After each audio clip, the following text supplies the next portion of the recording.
Hi guys, so in this little snippet, I want to talk to you about, it's a mindset thing. It's something that I've spoken to a lot of you about in the past, individually, in sessions and in check-ins. But the reason I want to talk about it in this video is that I heard a really good way of explaining it on a podcast I listened to recently. It's by somebody called Emma Storey-Gordon. I know quite a few of you follow her either on social media or you've probably listened to her podcast. The podcast I listened to was the ESG podcast. And she talked about what she called the gap and the gain. And the gap is the distance between where you are now to where you want to be in the future, your goal. And the gain is the distance between where you are now and where you came from. And the problem is that quite often when we're in the middle of a journey, whether that is a fat loss journey or building strength or a health and fitness journey, or even just learning a new hobby, or maybe just work, okay, we focus too much on the gap. We focus too much on where we want to be, that distance between where we are now and the end goal. And that's daunting when you're in the middle of it, when you are in that moment and in the journey.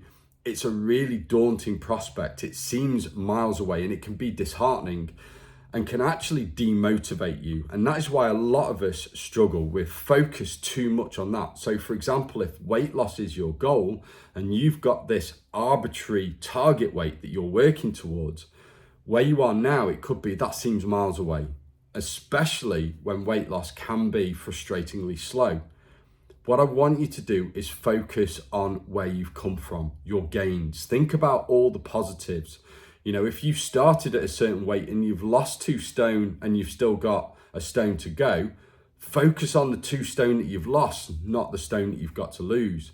If you've built new habits or you've got more energy or you're fitting into your clothes better or you're lifting bigger weights or you're performing better at work, focus on those gains because they are massive and all too often we forget about them.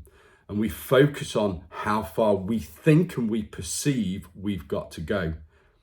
If you change your mindset to look backwards and look at how far you've come, it is going to help keep you motivated and keep you driven to push you forward. And you know what? That goal that you've got in your mind may not even be the right goal for you. You know, we've picked this goal, or you've picked this goal, particularly if it's a weight goal, quite arbitrarily. Where's it come from? You know, and actually it could be a self-limiting goal. I've had people in the past who think I'll just get to this weight, and actually when they've sort of happy, they've achieved a lower weight and their body shape is completely different. Sometimes they don't even get to that weight, but they're happy because their body shape has changed. So if we focus too much on that goal, it could completely distract us from what we're actually trying to do and achieve. So concentrate on how far you've come, focus on the daily actions and the processes that you've got to do to sustain those gains and carry on moving forward, and focus less on the distance between where you are now and where you want to be. I hope that helps. And if you've got any more queries or comments, don't hesitate to ask.